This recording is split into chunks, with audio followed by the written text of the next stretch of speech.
कि हमनी के बोल बाला बाटे इलाका में जतिये बरांड हटे कहतानी पकड़े।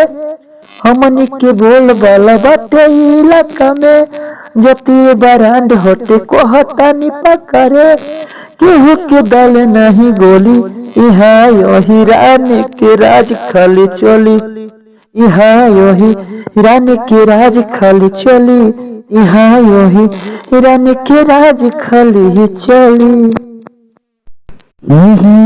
कि कवनो शहर में पूरा जिला भर में कवनो के ना बहला अवकाश। हमनी के सोझा बाबू साहेब ओझा करी ना सकेले कौन बात। राइफल तान के घूमिला जसान से, राइफल तान के घूमिला जसान से, यदि केहू बोली तो चले जाए जान से।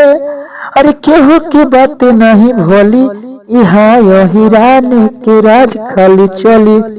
अरे यहाँ यही रानी के राज खाली चली। मन चाह करे केहू से न डरे इहे रानी के हजात। पहिले ही प्यार से फिर हथियार से करे समझाइए के बात।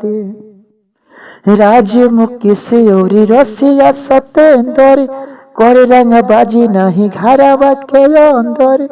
राज मुकेश संग रसिया सतेंद्र करे रंगबाजी नहीं घरवा के अंदर।